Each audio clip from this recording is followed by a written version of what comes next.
थेट आव्हान देत शिवतारेंनी लोकसभा निवडणूक असल्याचं जाहीर केलंय, काय सांगाल? शिवतारे बालिश वक्तव्य करतायत। एखादा दिवा विझण्यापूर्वी जसा फळफळ करतो तसा शिवतारेचा राजकीय अंत आता जवळ आला असं दिसते। शिवतारेच्या एकंदर बैठकीमध्ये कोणीही शिवतारेंचं समर्थन केलेलं नाही।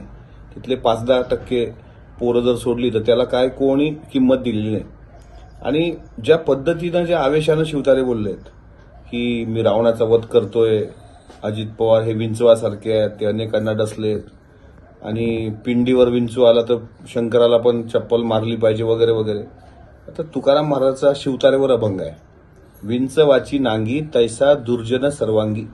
ज्याप्रमाणे विंचवाच्या नांगीमध्ये विष असतं तसा विषारी प्रवृत्तीचा व्यक्ती म्हणजे विजय शिवतारे।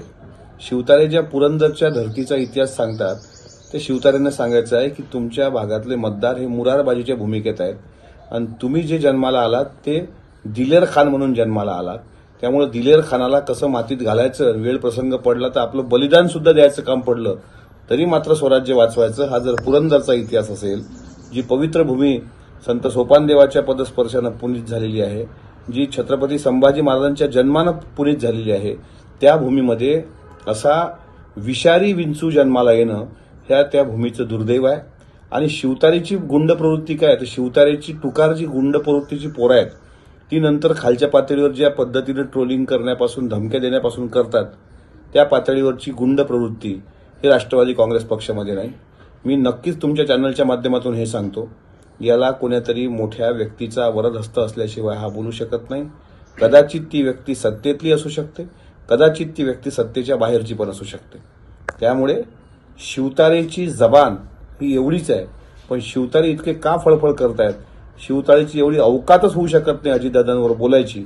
पण आज त्यांनी पातळी सोडून जे अकलेचे तारे तोडलेत तर नक्कीच सांगतो शिवतारेचा मागचा मेंदू मात्र दुसरा आहे।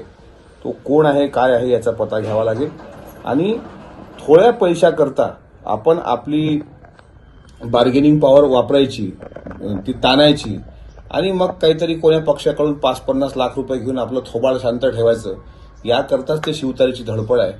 फक्त आणि फक्त फॉर्म भरेपर्यंत शिवतारेचं राजकीय आयुष्य आहे। एकदा शिवतारे बॅकफुटर गेला की आयुष्यात परत उठणार नाही।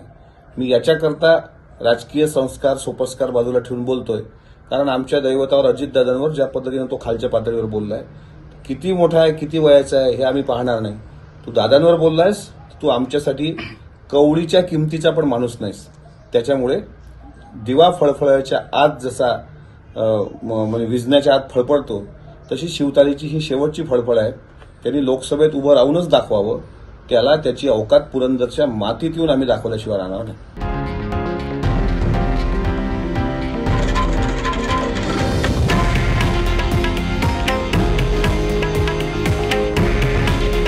हे आहे देशातील नंबर 1 न्यूज नेटवर्क आणि आपण पाहत आहात TV9 मराठी।